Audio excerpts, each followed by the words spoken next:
आप जानते हैं आधुनिक विज्ञान ने एक टेक्नोलॉजी लाई है जिसको सीमेंट कहते हैं।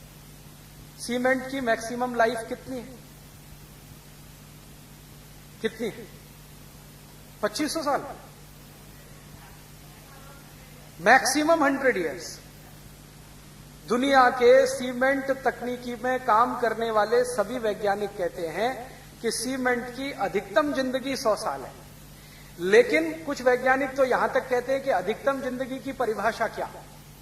अधिकतम जिंदगी की परिभाषा अगर हम ये माने कि जब तक ये खंड खंड ना टूटे तब तक, या हम यहीं से मानना शुरू कर दें कि बनने के कितने दिन बाद क्रैक्स आ जाते हैं। अगर वो कहते हैं कि भाई बनने के कितने दिन बाद क्रैक्स आ जाते हैं, यहां से शुरू करें, तब तो सीमेंट की जिंदगी 5 साल भी नहीं। अच्छी से अच्छी बिल्डिंग को देख लेना, आज बनी है, साल भर बाद उसमें क्रैक्स दिखाई दे जाएंगे। तो कई वैज्ञानिक तो कहते हैं कि अगर क्रैक्स को हम आधार बनाएं तब तो ये 5 साल की जिंदगी भी नहीं है सीमेंट की, लेकिन पूरी बिल्डिंग खंड खंड टूट जाए तो 100 साल है। तो हम मान लें कि 5 साल से लेकर 100 साल है। अच्छा, अब दूसरी बात बताता हूं। आपने कभी भारत का कोई किला देखा है? फोर्ट? राजस्थान में तो आप हैं, यहां 2-3 किले बड़े मशहूर हैं। आमेर का एक किला है जयपुर में, जोधपुर का एक किला है, जैसलमेर का है, चित्तौड़गढ़ का है। ये सब किलों में आप जानते हैं सीमेंट लगा है? नहीं, चूना लगा है। चूना की मैक्सिमम लाइफ मालूम है कितनी? अगर वो 5 साल और 100 साल की कहानी कहें सीमेंट के बारे में कि क्रैक्स पड़ना शुरू हो, वहां से जोड़ें तो 5 साल और खंड खंड टूटे तो 100 साल, अगर चूने को ऐसा कहना शुरू करें तो चूने की मिनिमम लाइफ 500 साल है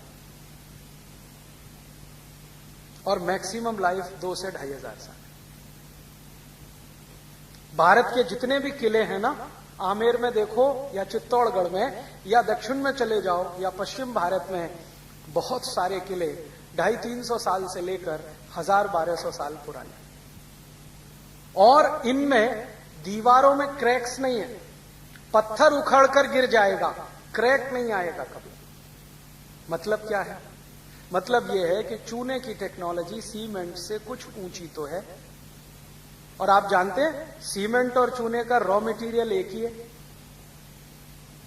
ये मालूम है ना? दोनों का रॉ मटेरियल एक ही है। इसका माने बनाने की जो तकनीकी है उसमें कुछ अंतर है।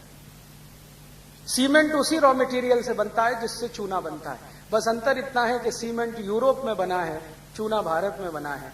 चूना 500 साल तो कम से कम जिंदा रहता है, 2500 साल तो अधिकतम जिंदा रहता है। सीमेंट तो 100 साल से भी कम समय तक ही जिंदा रहता है। तो कौन सी टेक्नोलॉजी ऊंची है, चूने की कि सीमेंट की? अब आप ये कहेंगे कि अगर ये चूने की टेक्नोलॉजी बहुत ऊंची है तो हम घर क्यों नहीं बनाते इससे? ये प्रश्न आएगा कि नहीं मन में?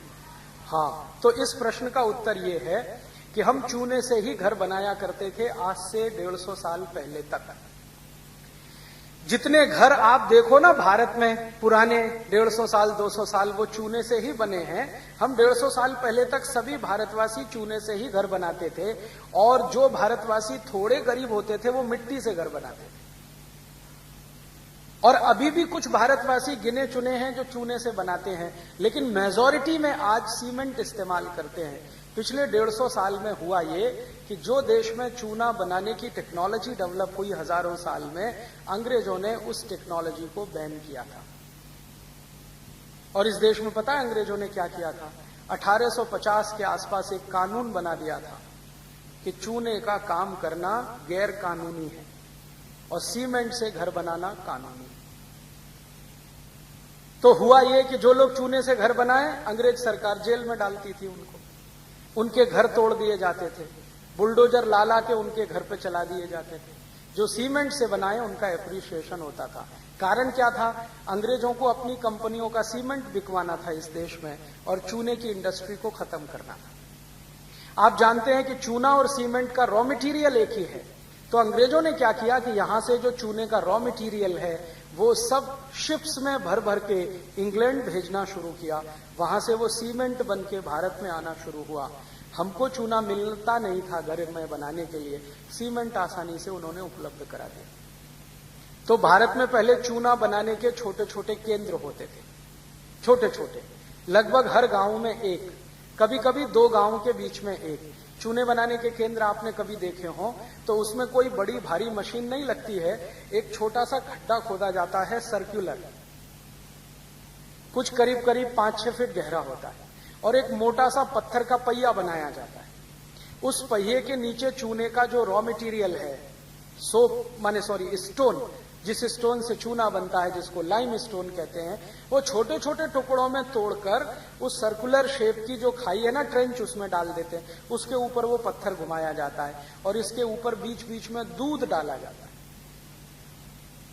दूध, आप सोचो, हमारे हिंदुस्तान में दूध डाल के चूना तैयार होता था। माने दूध हम सिर्फ पीते नहीं थे, दूध से चूना भी बनाते थे। इसका मतलब यह है कि दूध बहुत होता होगा। क्या मतलब हुआ? चूने में दूध डाल रहे हैं पानी की जगह, इसका मतलब यह है कि दूध बहुत होता होगा।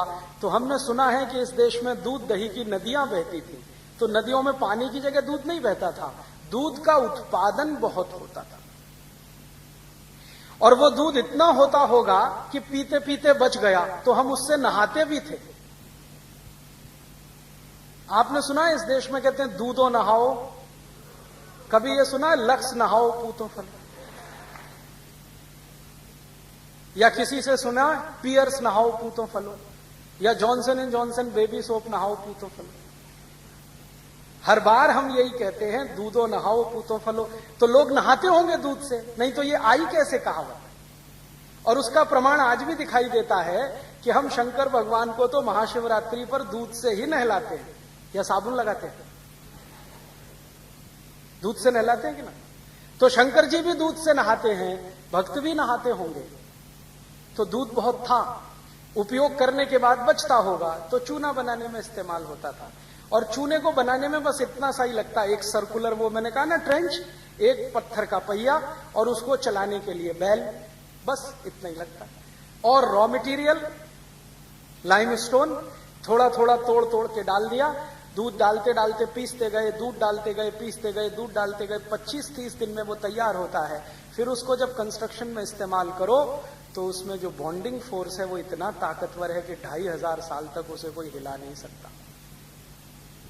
ये है भारत की टेक्नोलॉजी। और इस टेक्नोलॉजी को अंग्रेजों ने किया क्या? कानून बनाकर पाबंदी लगा दिया। तो 150 साल में ये चूने के जितने भी केंद्र थे सब धीरे धीरे बंद हो गए, और उनके स्थान पर अंग्रेजों ने सीमेंट के कारखाने कुछ शुरू कर दिए, जो चालू हो गए, जो आज भी इस देश में सीमेंट बना रहे हैं और लोगों को दे रहे हैं। अब सीमेंट बनाने की जो टेक्नोलॉजी है वो इतनी कॉम्प्लिकेटेड है कि कोई भी गांव में सीमेंट नहीं बन सकता, क्योंकि उस टेक्नोलॉजी के लिए सबसे पहले चाहिए एनर्जी, क्योंकि एनर्जी कंजम्पशन हाईएस्ट है सीमेंट में। बिजली चाहिए, बिजली तो थी नहीं, तो चूना बनाने में तो बिजली की जरूरत नहीं। तो हिंदुस्तानियों ने दिमाग लगा के ऐसी टेक्नोलॉजी विकसित की जो बिना बिजली के चल जाए, और ये यूरोप के मूर्ख लोगों ने एक ऐसी टेक्नोलॉजी लाई जो बिना बिजली के हिलती भी नहीं, चलना का तो दूर की बात है। तो भारत में हर गांव में चूने के केंद्र बन सके क्योंकि बिजली की जरूरत नहीं, और यूरोप में हर गांव में बिजली नहीं तो सीमेंट नहीं, यहां भी हर गांव में बिजली नहीं तो सीमेंट नहीं। तो सीमेंट वहीं बन सकता है जहां बिजली हो, और बिजली हो तो थोड़ी बहुत नहीं हो, ज्यादा हो। 240 वोल्ट की बिजली से सीमेंट नहीं बनता। बिजली बनाने के लिए कम से कम 11,000 वोल्ट लगता है। सीमेंट बनाने के लिए कम से कम 11,000 वोल्ट की बिजली लगती है। तो 11,000 वोल्ट की बिजली बनाने के लिए बड़ा पावर स्टेशन लगता है, और बड़ा पावर स्टेशन बनाने के लिए या तो कोयला लगता है या तो पानी लगता है, और कोयला और पानी जिन गांवों में मिले वहीं बन सकती है, बाकी किसी गांव में तो संभव नहीं है। और जो कोयला और पानी का इस्तेमाल करके बिजली बनाओ तो कोयला जमीन से खोदकर निकालना पड़ेगा, पानी भी आपको जमीन से निकालना पड़ेगा, नहीं तो तालाबों का इस्तेमाल करना पड़ेगा। बहुत दिन जमीन के नीचे से कोयला खोदते चले जाएं तो स्पेस बन जाएगा, उसी स्पेस में भूकंप आएंगे, धरती कंप आएंगे, सुनामी भी आएगा। ये है टेक्नोलॉजी यूरोप की। हमारे यहां ये टेक्नोलॉजी नहीं डेवलप हुई। क्यों? क्योंकि हम होशियार थे, इंटेलिजेंट थे। हमको मालूम है कि जमीन के नीचे कोयला है, लेकिन उस कोयले को खोदकर निकालेंगे तो जमीन खाली हो जाएगी। खाली जमीन निरापद नहीं होती, कभी भी अर्थक्वेक आएंगे, ट्रेमर्स आएंगे तो ढर ढरा के चली जाएगी। तो यूरोप और यूरोप के नागरिकों ने या उनके वैज्ञानिकों ने बिना सोचे समझे कोयला खोद खोद के तो निकाल के फेंक दिया। अब उन खदानों को भरने के लिए कुछ नहीं है, तो उन्हीं स्थानों पर सबसे ज्यादा भूकंप आ रहा है और अब हजारों लोग मर रहे हैं। तो देखो कैसी सुंदर टेक्नोलॉजी है। सीमेंट चाहिए तो बिजली चाहिए, बिजली चाहिए तो कोयला निकालना है, कोयले के साथ पानी भी चाहिए, पानी हमको पीने के लिए और खेती के लिए चाहिए। वो कहते नहीं पहले बिजली के लिए चाहिए, तो पानी इकट्ठा करना है तो डैम चाहिए, डैम बड़े बड़े बनाने हैं तो पैसा चाहिए, और वो डैम क्रैक्स हो जाए तो बाढ़ ही बाढ़। फंस गए ना। इससे अच्छी तो अपनी टेक्नोलॉजी थी कि हमको क्या चाहिए, सोप स्टोन चाहिए, हर गांव में उपलब्ध है। दूध चाहिए, दूध कहीं खोदकर निकालना नहीं पड़ता, निकालना पड़ता है। दूध तो पृथ्वी के ऊपर ही उपलब्ध है, जानवर हैं तो दूध है, उनको घास खिलानी पड़ती है, वो भरपूर दूध दे देते हैं। और घास को हम वेस्ट मटेरियल कहते हैं। इस देश में अद्भुत मशीनें हैं जो वेस्ट खाकर दूध दे देती हैं कि नहीं। गाय, भैंस, बकरी वेस्ट खाती है। आप खा सकते हो घास, आप मानते हो ये वेस्ट है, वो वेस्ट को ही खाती है और बेस्ट क्वालिटी दूध दे देती हैं। वो दूध आप पीते हो, विटामिन ए मिलता है, विटामिन सी मिलता है, ताकत आती है। वो दूध अगर पत्थर में डाल दो तो और ताकत बढ़ा देता है पत्थर की, और वो पत्थर से पत्थर को चिपका दो बीच में रख के तो 500-500 साल टूटता नहीं। ये है टेक्नोलॉजी। अब जरा सोचो और विचार करो कौन सी टेक्नोलॉजी बेहतर है। दूध और पत्थर का इस्तेमाल करके चूना बनाने वाली। क्योंकि इस टेक्नोलॉजी में सबसे महत्वपूर्ण बात पता है क्या है, कि आप प्रकृति का, नेचर का कोई भी नुकसान नहीं करते। और ये जो सीमेंट बनाने वाली टेक्नोलॉजी है, इसमें हर समय प्रकृति का नुकसान करते हैं, उसके खिलाफ काम करते हैं। आज की सारी दुनिया परेशान है, पर्यावरण प्रदूषण बढ़ रहा है, माने प्रकृति के साथ छेड़छाड़ हुई है, उसके दुष्परिणाम बढ़ रहे। तो भारत में जो टेक्नोलॉजी आई वो इस तरह की कि जो प्रकृति को ध्यान में रख के काम करे। यूरोप में जो टेक्नोलॉजी आई वो इस तरह की जो प्रकृति का नाश करे और काम करे। प्रकृति का नाश करके काम करने वाली टेक्नोलॉजी 100-200 साल से ज्यादा नहीं चलती, और प्रकृति का साथ देकर चलने वाली टेक्नोलॉजी हजारों साल चलती है। उसी को सस्टेनेबल कहते हैं। तो भारत में जो टेक्नोलॉजी बनी वो सस्टेनेबल है, प्रकृति के साथ चलने वाली है, लेकिन उसकी स्पीड कम है। जानते हैं क्यों है? क्योंकि नेचर की स्पीड भी कम है।